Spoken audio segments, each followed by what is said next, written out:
am Orlando Jones, and I just want you to know that the Moana Nui podcast will be starting soon. Stay tuned, yo. I'm Veronica Taylor, and from myself and Ash Ketchum, I just want to say, Moana Nui, I choose you!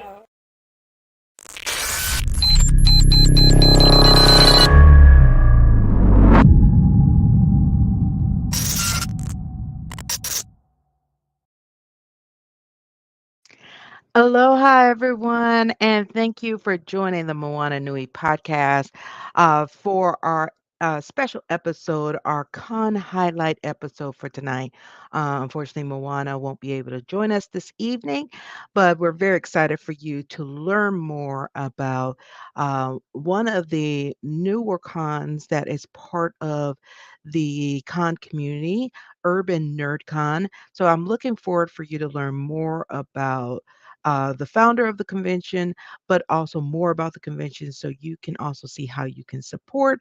And along with that, also be a part of this convention as it continues to grow and become one of the cons that is part of your network.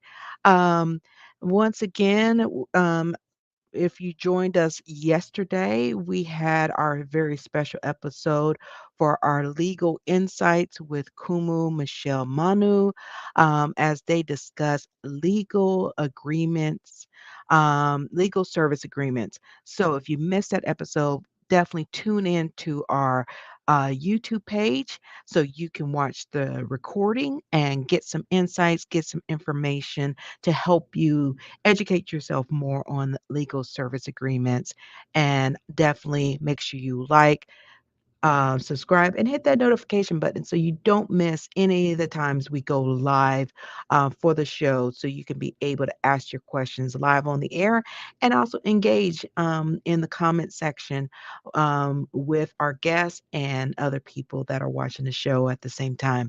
But of course, I'm excited to introduce our special guest for tonight. He is the CEO and founder of Urban Nerd Con. Roy is going to be joining us this evening to discuss more about Urban Nerd Con and for you to also learn a little bit more about himself. So let me go ahead and welcome Roy to the stage. Welcome, Roy. Welcome to the Moana Nui podcast. Hi there. Wait, yep, I'm live. Okay. Yes, you are. Well, we're so happy to have you part of tonight's show. So, of course, for anyone who is new to the show, we like to start off with the Pico or the origin story. So, can you tell us a little bit about yourself and give us a little tidbit about the place you're from? Okay. Well, again, yeah, my name is Roy Mitchell Evans II. I'm the executive director of the Urban Nerd Con. I am from South Florida. I grew up in Palm Beach, graduated high school out of Miami, uh, and lifelong nerd. I attended Florida A&M University, where while I was at Florida A&M, I started my own comic book company with one of my classmates called Pyramid Comics. Okay. We had two titles that were distributed internationally. Did really well back in the Pacific Rim back in the mid Nice. early 90s. So that was a big pride thing for us. So got that, was happy about it. I'm a dad, a sports fan, but like I said, also a nerd. So Okay. So what is a nice little tidbit about where you're from that people may not know about it? let's see where I'm from. Well, one of the things that actually kind of shaped some of my stuff. So my hometown is a city called Riviera Beach, Florida. It actually, we have a beach there called Singer Island. And for Okay. most of my childhood and into my early 20s, Singer Island Beach was voted the best beach in the world a whole lot of times. Nice. So we did that. I grew up playing volleyball Christmas Day, loves it. So, enjoyed that. And then I also moved to a place after college called Eatonville, Florida, which I am proud to say I spent time in Eatonville. And Eatonville is actually the oldest Black incorporated municipality in the country. Nice. So, yeah. Very nice. Hello, Ryan. Thank you for tuning in. So, as you mentioned earlier at the beginning of telling us about your Pico, you talked about, uh, yes, Ryan says he cannot wait for Urban NerdCon. So we're definitely excited for you to be there also too, Ryan. So I'm excited to see you there. Um, but you talked about creating your own comic book company and um, your own brand for comic Mhm. books. Um, what inspired you to do that? And of course, tell us a little bit about that comic book series.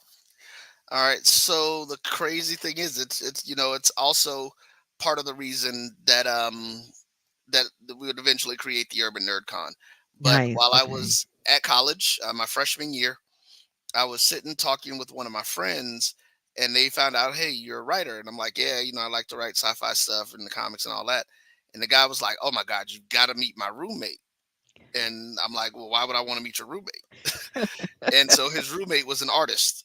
And he was like, dude, he has got these superheroes all across our room, all up around everything. So I went over and I met him and I was like, dude, this stuff is like so fly. These characters look so cool. I was like, do you have books and stories for them? He's like, no, not really. He's like, I'm not much of a writer. He's like, I draw them, I come up with their power sets and stuff, but I don't really have any of the stories for them. I was like, you don't have any stories? Okay, I'll create stories. Pick some characters, give me the stuff, and let's do it. And well, that's what we did. He pulled it out. He absolutely loved the story. Um, that book, the first book that we did at the time was the primary character was called the Future, and it Okay. was based in out in space. It was a different universe where instead of continents on a planet where the people were different, it was the entire planet were different races, different ethnicities, and things of that nature. And so we did that, and that was the start of it. That was the first book, and our first comic book looked like a coloring book because it was the very first thing that we did. All we did is we went to a printer and said, "Hey, we want to do a comic book. What is it going to cost us? What do we need to give you?" And it was just like, okay, cool. Well, here it is. And so, like I said, it looked like a coloring book. And the funny thing is that we went light years from our first book to the second book that we did Oh, because it wow. was just we learned so much in that first process that it was crazy. And yeah, yeah. I don't know if it'll allow me. I was going to say no. I don't. Well, I can actually show you some of the first book that we did if you'd like, and if it lets Yeah. me do that here, okay. Because I don't know if it will let you on your end, but if you want to share it with me, I could definitely share it on my end if it won't let you on your end. Okay, so let's see. Oh no, okay, wait. Yeah, well, here, let me try it. I'll see what it is. But yeah, so I mean, we just absolutely loved it. And it was great. When we put our first book in, this is when printing was still printing, and you had to do. That's how you got your books out and everything.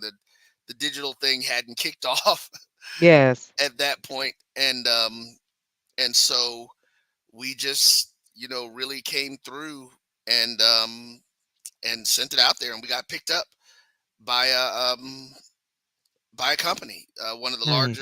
one of the larger comic book companies picked us up, and we were just like, wow, okay, cool.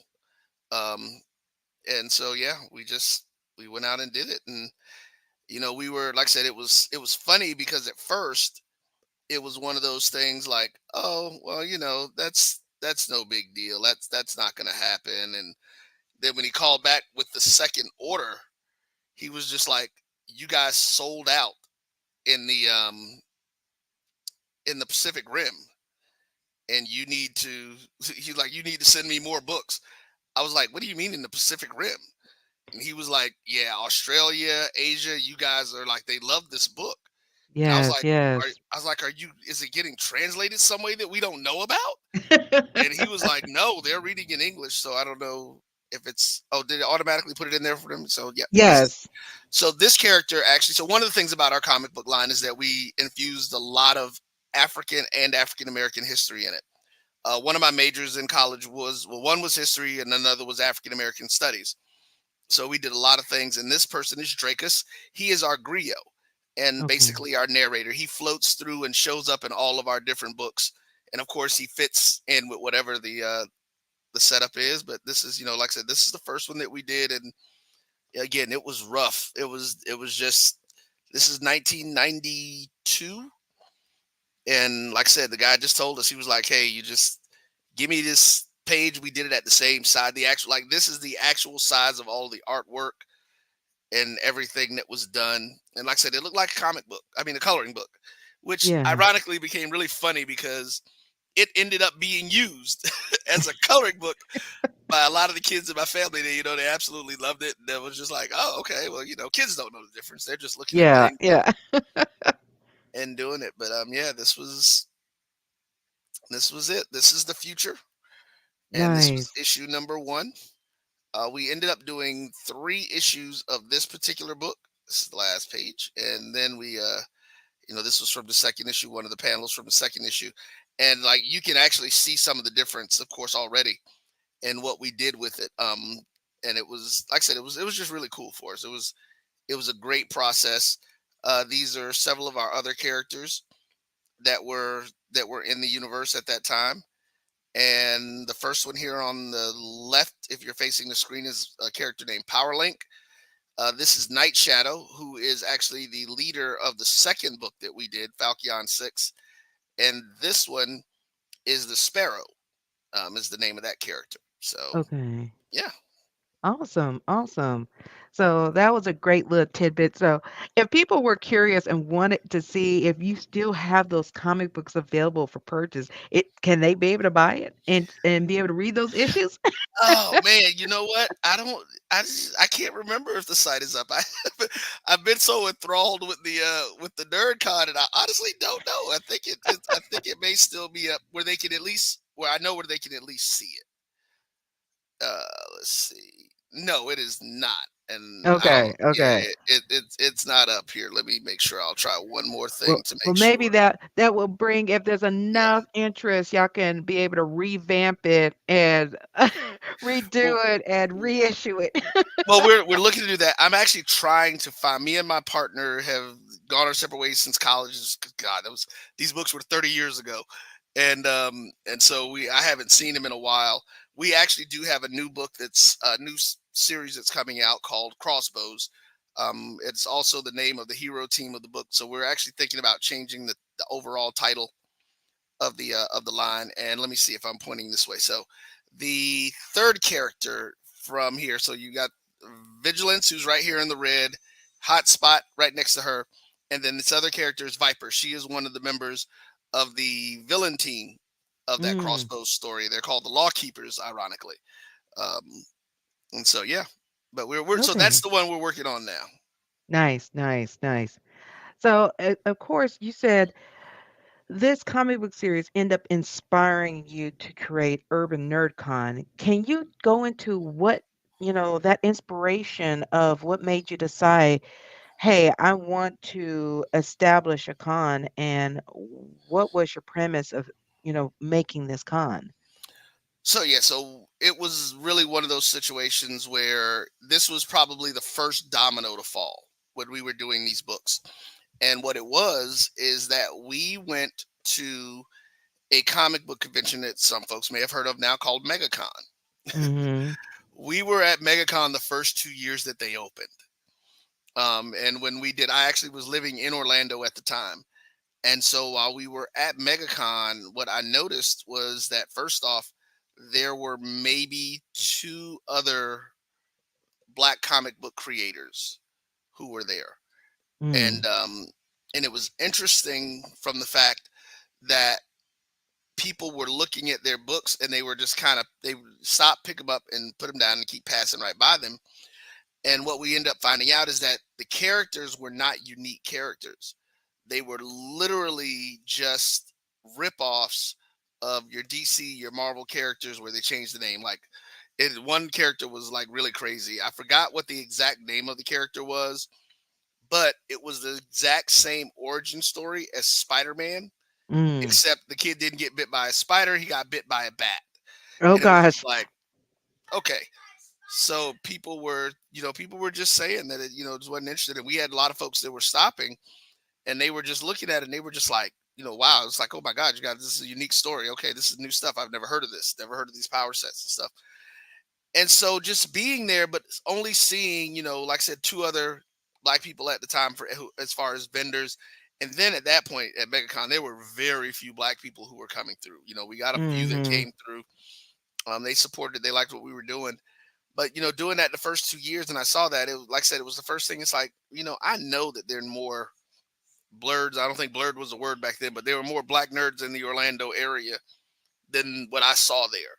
And so it was like, okay, wonder why people didn't come out and talking to some folks and found out a lot of folks just at the time weren't really feeling welcome at a lot of the events. They would get there and it would just be kind of odd for them. So like I said, that was kind of the first domino. And then as I got older and started doing more stuff and talking to more people who were into the culture and everything, we just didn't, we didn't see anything. We didn't Mm-hmm. see enough of us. We didn't see enough of us being represented and all that kind of stuff.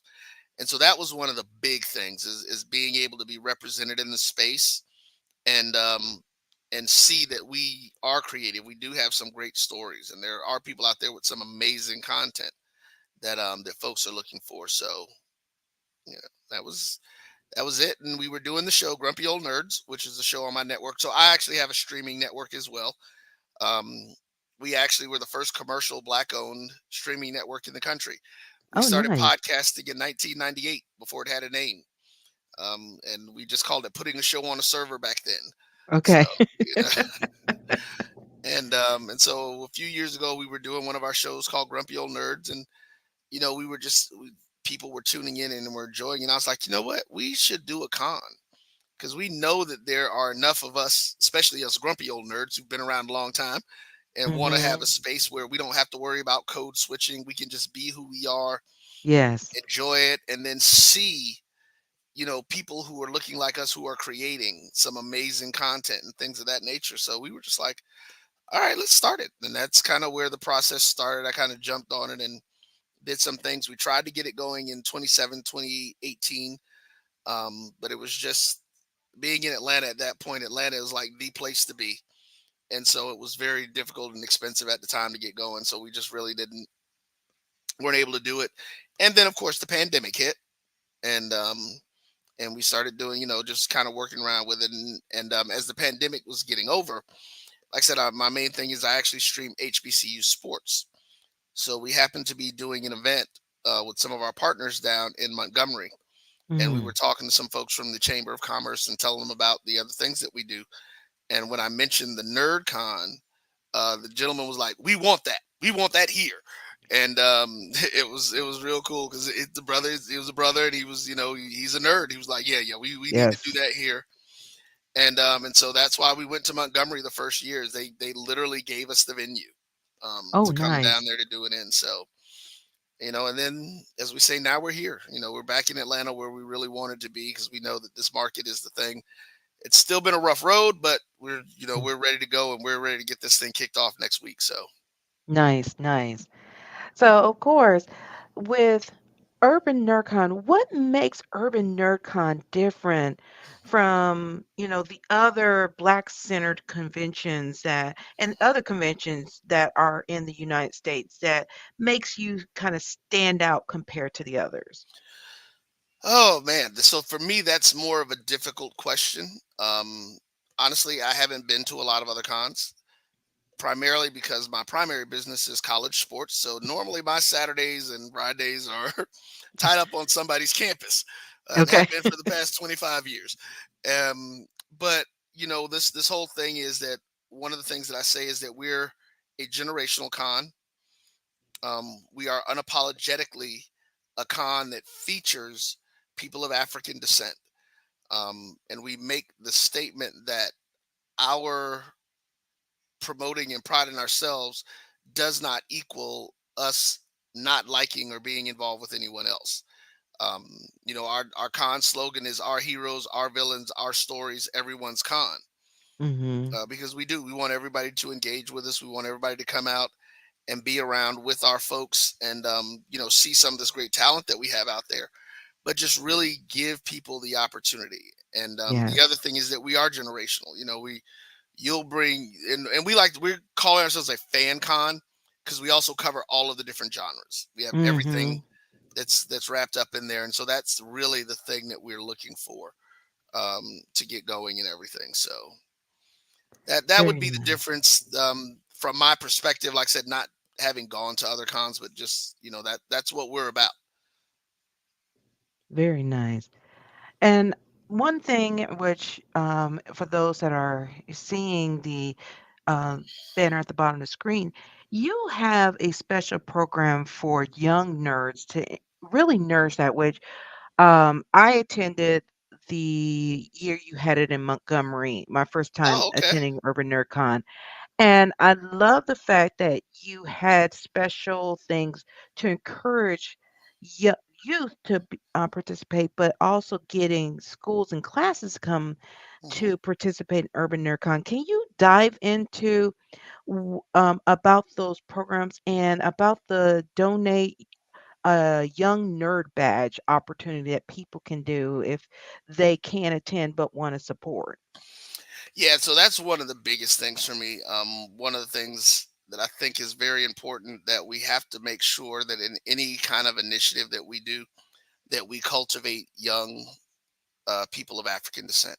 Mhm. And so our young nerd badges are $25 each, and that's for the kids for the entire weekend. But the special thing about the young nerd badges is that each child gets $10 in what we call con bucks to spend at the event, and those $10 spend like regular money.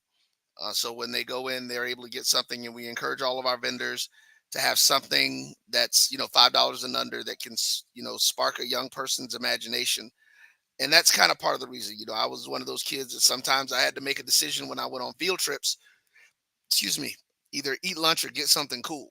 Mm. For me, lunch work kind of went out most of the time because I was a greedy kid. But I didn't want kids coming to our con to have to make that decision, and Mhm. so we did. That's what we did with it.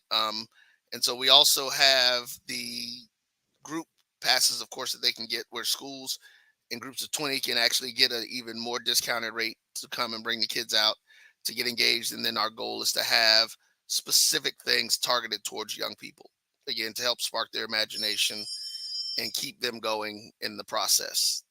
Okay. Very nice. Now, I know when I got the chance to attend Urban NerdCon when you had it in 2021, I think that was Two, in, yeah, 22, 22, sorry, 22. Yep. 2022 in Montgomery.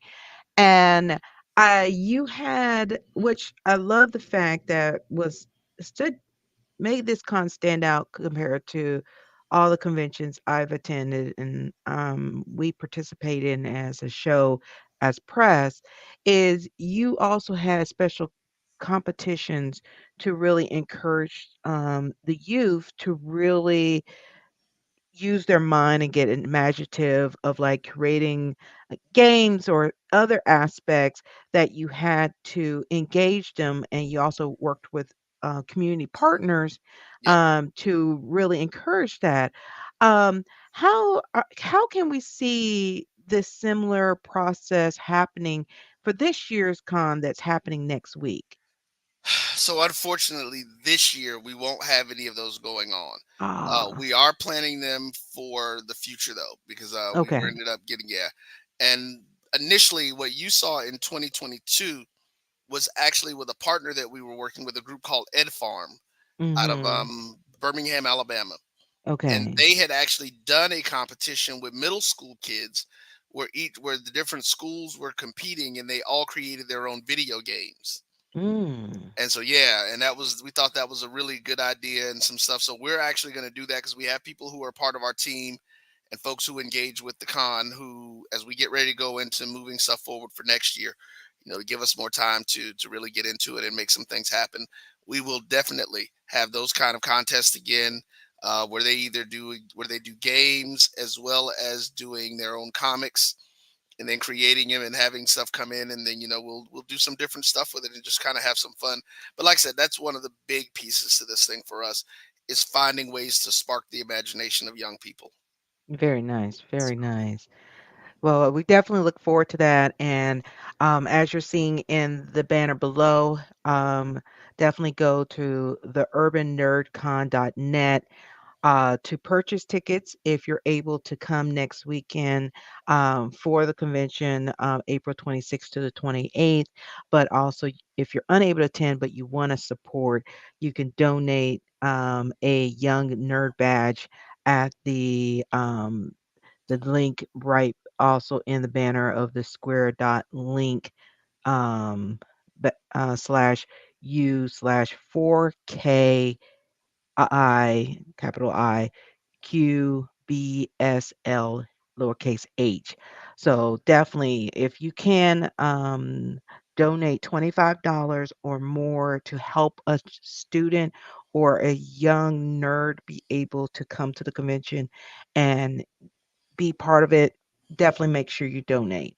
Um, so of course, the next big thing is what um, is diving in to the guests, and that is something that you always had even for 2022, you had the guests that appealed to young, old, and in between.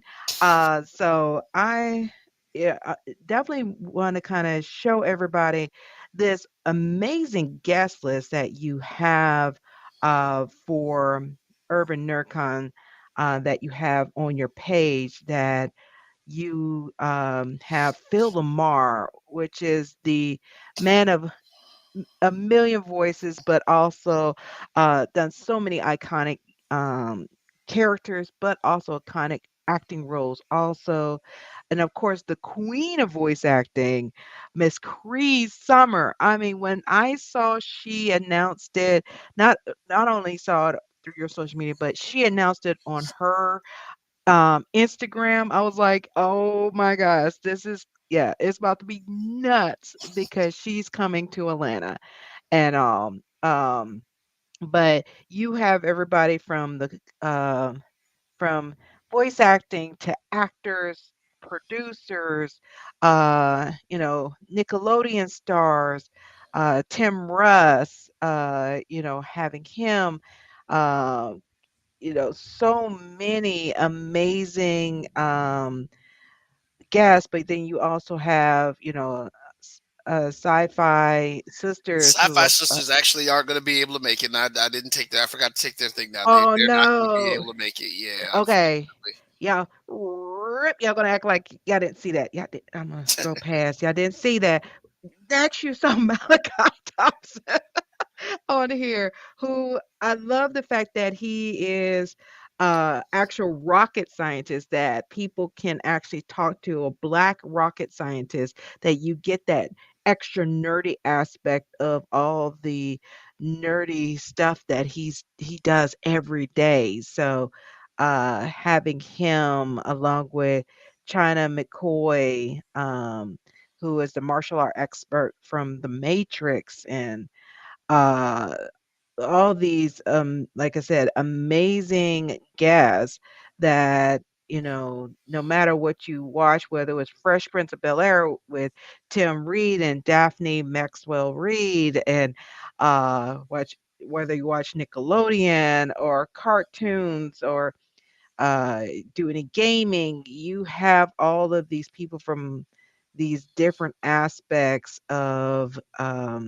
actors and actresses and creatives and um, from all these different aspects that is right on this page. So um, I love that you have this wide variety of guests. So, as far as someone coming in, because every con kind of handles the stuff with their guests very differently, Hmm. how is it for the attendees coming to Urban NerdCon to engage with the guests, whether it's autographs and pictures or if it's panels? What is the setup for Urban NerdCon of interacting with these particular guests that you have on your lineup? So, of course, each of the guests will be there, and they'll be on different panels that we will have set up. That schedule will be out by Monday. that we're putting that together, and all of them will have their tables where they'll be set up, um, where they are signing autographs and doing things of that nature. Um, we will also have the schedule for professional photo ops that you can get in front of the con banner with a different guest. So we'll have that going up as well. And yeah, just your general ways. One of the things that we tell people, we're growing. This is still new for us, and Yes, give us a yes. little time to find our way in this process. We definitely are not going to be doing things exactly like other folks do it, and you got events Mhm. that have been around 10, 15, 20 years, Yes. they've got a little practice at it. And, the issue with that also, though, because of the fact that we are new, it, it puts some stressors in the process. And, Yes. that's one of the things is, unfortunately, one of the realities we thought we'd have a lot more pre-sales, but we're still expecting a great turnout.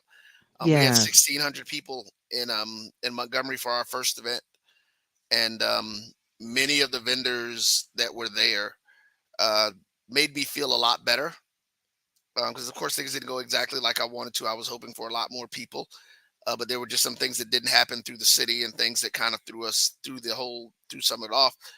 But people were like, "You did 1,600 your first year," Yes. and then in Montgomery, and I was like, "Yeah." And they were like, "Well, that's great." And but the vendors, like I said, the vendors and the guests said something that really, really helped me out. That made me feel much better. They said it was the best first year con that they had ever been to, Mm. and I was like, "Well, okay, well that makes me feel a lot better because of course it's nowhere near what we want it to be yet." Yes. Um, and then, and that's a struggle, and one of the things that was kind of disappointing, we were hoping to do a lot more pre-sales for this event, but it's a product of the market that we're in, I think, because we actually did do more pre-sales for Montgomery than we did in Atlanta. But I've been in Atlanta for about 12 years now, and I realized that most people in Atlanta are walk up day of people, Mm. or the week before, because we had to postpone the event. We initially were going to do it July of last year, and literally after we postponed it on a Monday, and we had over 100 people like trying to buy tickets between Monday and Thursday of that week. And I'm like, where are you all even getting the link? I took it off. So it's like, how are you buying tickets? And Yes. They so, found the loophole. yeah, I was just like, that's weird. But we're expecting that to be, um, like I said, to be better this year. We're looking Yes. forward to it and getting it in. So yeah, Yes. Well, one thing I know from uh, working with so many different cons, both as staff and things like that, a lot of people get introduced to cons through a lot of the cons offer other conventions mhm. tables Tables to to come out. promote Yeah, their cons, and that's how people get introduced and to your con to be able to do those pre-sales. So it's definitely Atlanta's a different market versus a lot of other markets that you kind of get that promotion through other conventions because yeah. they're not really competing against each other. They're kind of they're making sure to Supportive. support each Yeah. other. Yeah. No, and that's one of the good things about it. I think, just kind of earlier in the year, we're into a lot of different things and just trying to get out and get engaged. So but again, we're looking forward to it, for this year, and are really excited about it, and are really ready to push forward. So Nice, nice. Now, of course, for those that may be tuning in, that may be like a fellow press outlet like ourselves, how can, someone within the press community or as a podcaster or even a major press outlet be able to reach out to cover Urban NerdCon and to promote it to excuse me, their attendees, their their people that watch their shows and consume their content. well, they can reach us at the Urban NerdCon, um, theUrbanNerdCon@gmail.com, and just send us something to say they want to get in there, and we'll give them that opportunity. You know. We aren't at this particular point. We are not doing free badges. Yes. for the weekend for press. We do want to kind of be upfront for that. We're pressed and guests, but all we're asking them to do is to donate a young nerd badge for every adult member of their team.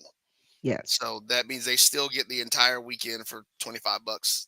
Helping and that's helping another kid go. So technically, they are getting their space for free. They're just making sure that a child gets to come in as well. Which I think that's an amazing incentive that that the press outlets, whether it's a podcast or any other outlet, they can still help and help Mhm. kids to be able to attend, but you can still cover. So it's kind of like a win-win on the whole aspect on that. Now, of course, I have to ask the question that most people who's ever attended a convention in Atlanta, parking. What about parking? Yeah, so I'm actually going to be downtown tomorrow trying to work on some last minute stuff to get some of these folks to allow us to do some different things with the parking. But it's downtown Atlanta. Yes. The good thing about it is the location that we're going to be at the Courtland Grand. There is literally a parking deck directly across the street. It may be like 150 feet from the front of the entrance of the hotel. They're usually about $20 a night or a day, rather, to park there. There's also a lot that's diagonal from the hotel that's there. But even then, there are also two other public parking garages within a block going either direction, north or south of the hotel. And again, those run about $20. They're usually $25 a day if people are coming out. So Okay. yeah, Perfect. we're Perfect. working on that. We've got some other things moving forward. We got a couple of places who are actually interested. We've got several municipalities who already are talking to us about hosting it, next year. And Nice. these are all in the Atlanta metro area. Perfect, perfect. I'm definitely looking forward to those partnerships to help the convention grow further. So, along with that, if there's other, companies or anything that's interested in sponsoring or partnering with Urban NerdCon, would they just reach out to the email address Yep. on the screen Hmm. to kind of see how they can partner further up Yep. um, and get more details from you to for that. Yeah. They just hit it up and the subject, put attention Roy, and we'll do that and just whatever they want to talk about. And we're more than happy. We've actually partnered with several different groups that we're really excited about doing some different things with. Here in the Metro Atlanta, one group called Tech and Chill. They're going to be doing the official rave. One of our partners that was there from the beginning, Retro Gaming Lounge, they're coming all the way in from South Carolina to actually handle the free play gaming Oh, for folks nice. at the con. Um, Purple Fist Entertainment, they do gaming tournaments, fighting game tournaments that they're going to be hosting at the event. Black College Gaming Association, fellow classmate of mine from Florida A&M. That's an organization that she has. We're going to be bringing in, I think she said we're expecting about 30 HBCU students to come in and compete in that tournament. Very Um, nice. we've got some great folks who are doing some different things. CC the Geek, Cosplayer, Venture Bros, Hellspawn Cosplay. Let's see who else. Blurred Station is another group that's going to be coming out. We just partnered up with one of our vendors who's actually going to be out doing some stuff. A group called The Village Hidden in the A. Their new Mhm. organization, Cosrip Magazine. So yeah, we're about building partnerships because one of the things that I know is that we can't do this alone, Yes. and it was never about us trying to do this alone. It was Very always about nice. trying to build something that we can all do. And one of the things that I tell folks, it was like, with a lot of stuff that I do, again, this is about celebrating people of African descent. So Yes. that's the common denominator. Check everything else at the door if you've got issues. You Yes. check the Yes. rest of your stuff at the door. This is about being black nerds and just being in that space and giving us a space that we control, but something that does what our culture does anyway, and that's open us up to everybody else. So Mhm. yeah. Very nice. Now, of course, with us being less than a week and a half away from the convention, I know you probably get this question of like, can I still be able to get a vendor booth that I can promote my business, my comic? Is is there anything still available? Not at this point. We have shut it down. Yeah, we're full. We don't want to do anything else. We're getting all of our vendor stuff together now, unfortunately. But we will have some opportunities. We're going to be doing some smaller events throughout this year. Then, of course, getting ready for next year. Setting up. Hopefully, we will. Well, we know what dates we're going to do. We'll see whether or not we'll have the location locked in by the time the con gets here. But we do Okay. know the dates, so we're looking at that. But yeah, no, we're full right now. We can't do anything else with vendors.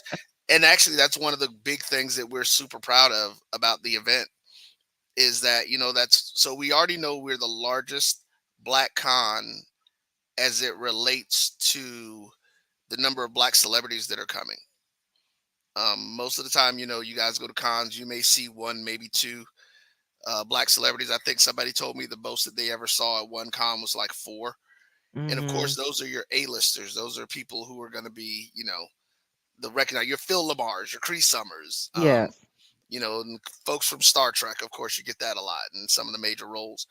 Um, but the other thing was, I think we talked to our vendors and we were talking to them, and I think one vendor said the most he's ever seen at another con as far as black vendors was maybe 30 or 40 Mm. that they said that they saw. And I'm assuming those are some of course, the larger cons and those cons where that maybe, like you said, are specific to other black cons. Well, we've got over 75 black vendors that are going to be there Very nice. at our Very con. nice. So we're excited about that. Um, And it looks and like the question, yeah, Javon, Javon. he's So asking what are the dates? It is April 26th to the 28th of next week for this year. right, Now, but this he year has and not then next official year, hasn't no. announced next year yet. Well, we're gonna give I don't mind giving the dates out because we're gonna try to Okay. stick with the same. Yeah, our goal is to do the last weekend in April. Okay, last weekend in So, April, that is kind of where we're rolling right now to do that because again, which being is a in the sweet summer, spot for yeah. Atlanta. Well, and that was the thing. We're kind of at the beginning of the con season in Atlanta, doing that as opposed to being in the middle trying to build a con where it puts us smack dab in between MomoCon and Dragon Con, two of the largest cons, two of the top. They're both definitely top 10 in the country. Yes. So it was, yeah, it was hard being in that space. And so the other Yeah. thing is being in April gives us the ability to make sure that we're able to tag in with the schools and the Yes. entire school systems. So Yeah, you're catching them before they are out for summer. exactly, because that was one of the difficult pieces in Montgomery that we weren't able to actually engage with the entire school system because they were out for the summer. Mhm. All right. Looks like Javon says, put me down for next year. All right. As soon as those vendor booths open up, make sure you grab them before they are sold out. So, anybody that's interested in doing that, make sure you do that. So, of course, you having such a great number of Black vendors and creatives that are having booths there. What about the people that are allies within the community that are part of the BIPOC community that may be Pacific Islander, Native Hawaiian, um, Asian American, any of that? Um, it, w- of course, a lot of people ask, is it okay for me to be a vendor or attend Urban NerdCon, even though I'm not a black nerd? Our heroes, our villains, our stories, everyone's con. Mhm. We absolutely want everyone to come out. We want because that's part of what we're doing. We want to show our influence and the vast number of people that we have who are doing great work, but we also still want to interact with other folks. We don't, like I said, this isn't about us being separate. This Yes. isn't this isn't about something that we don't want other folks at. We want you there. And I mean, hey, listen, to be honest, we've given DC, Marvel, Image, and all those folks a whole lot of money. Come give our vendors some of that money. Come Yes. on. Yes. There's some great products out there that you guys can take a look at and see that you'll love, that people will really get into. So no, yeah, we want everybody to come out. That's part of the thing. We that and we know that's gonna probably take a little time to get people to understand that, but I'm very Mhm. vocal about it. We Yes. want everybody to come out. Very nice. Very nice. Well, of course, We definitely appreciate you definitely coming on the Moana Nui podcast.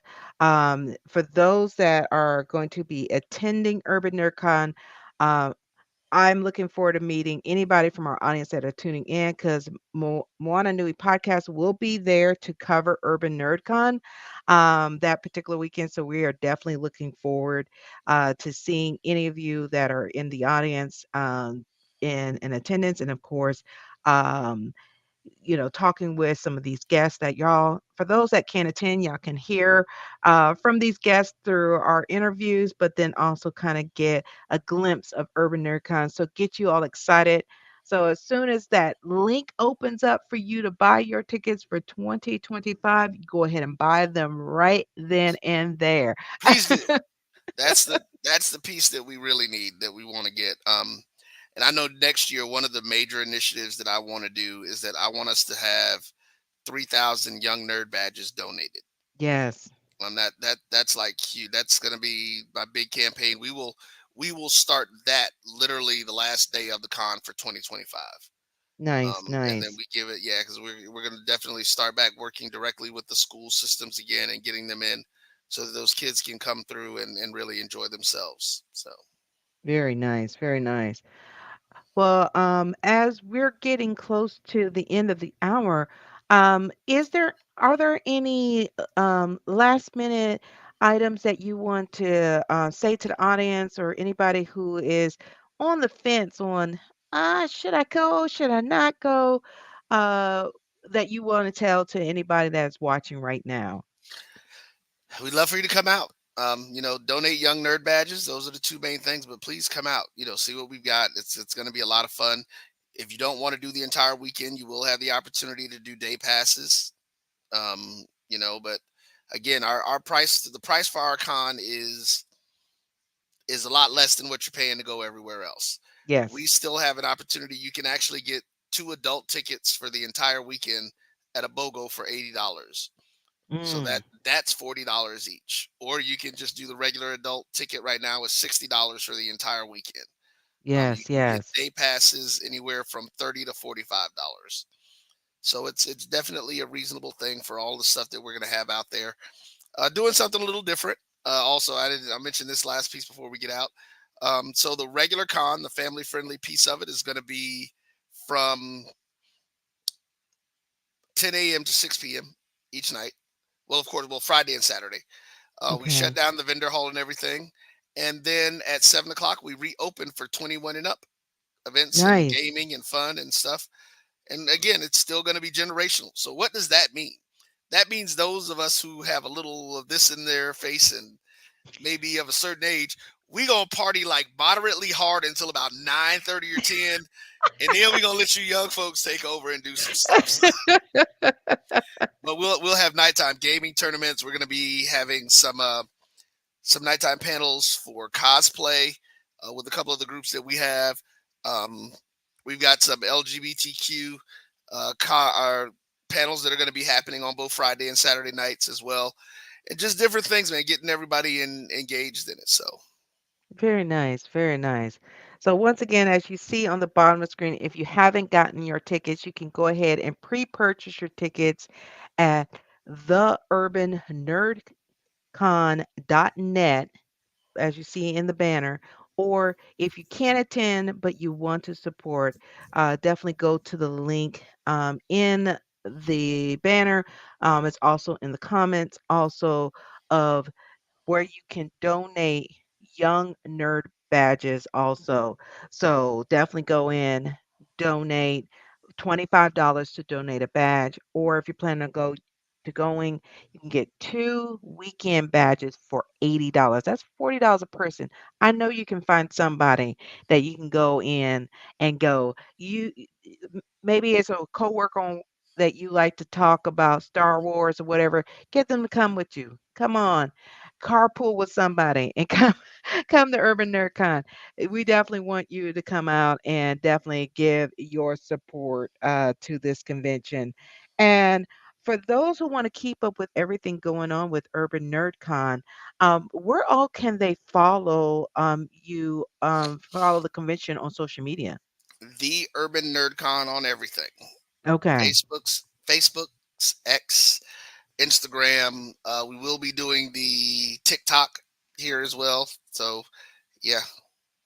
Okay, we got a Um, question for Thailand is where is the BOGO link? Is it on the site that they can get the buy two for $80? on the main page, the urbannerdcon.net, the flyer that's there. If you click the big BOGO flyer right there in the middle, it's still there.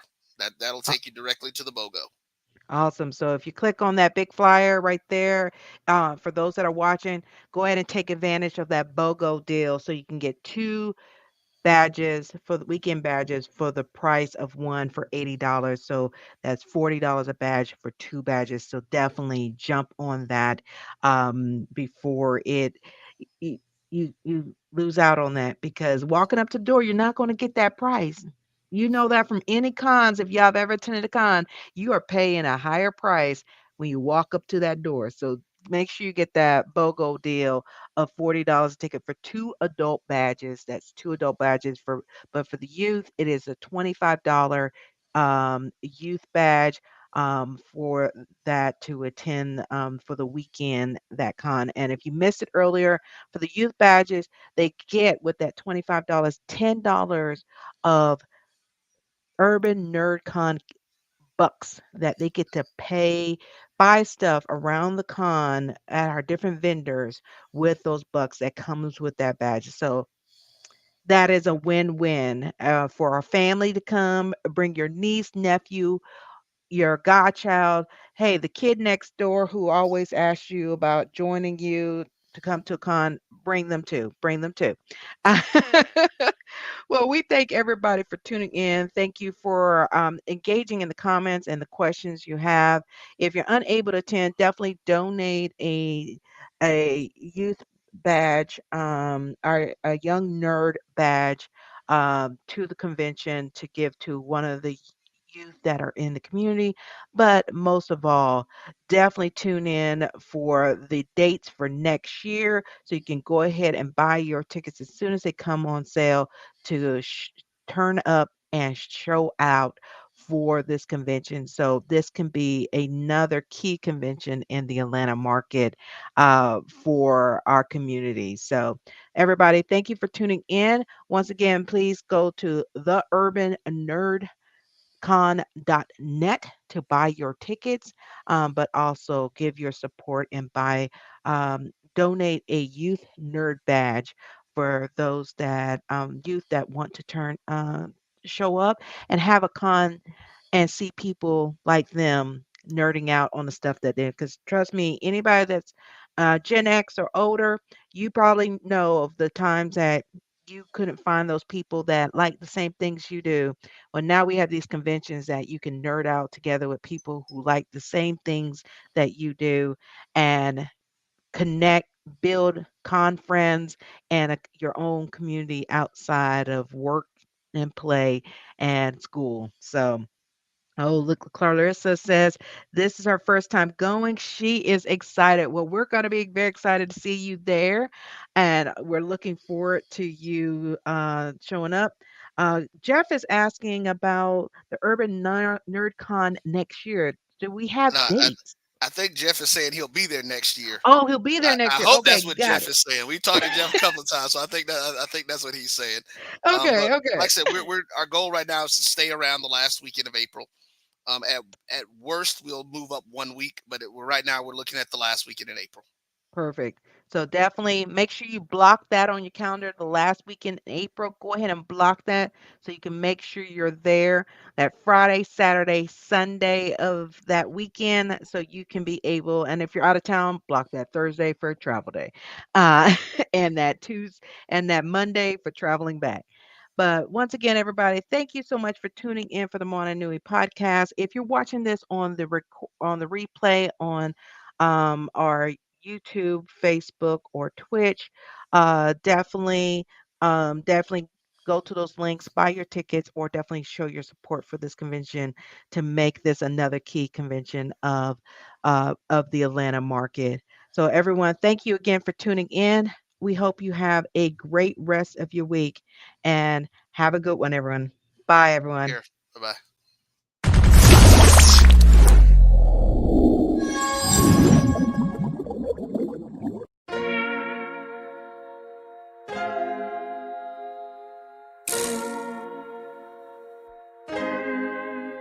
So many stories left to tell, even if we have to ourselves. Can't keep history on the shelf. If we won't tell it, we will. If this the land of the free, it was a freedom then. When they annexed Hawaii and called it Cedar Lands, without any type of payment and no signing off. Called themselves the Republic in 1894. 1.2 million acres overtaken from the native Hawaiians. When they resisted, the West retaliated in violence and erasure. The Hawaiian language is banned as part of colonialism's plan to expand, yeah. Stuck between a rock and a hard place. Multiple bombings of Kaho'olawe as a part of their ongoing war with Asia. Used it as a place for target practice. No consent or compensation. Colonizers call for annexation.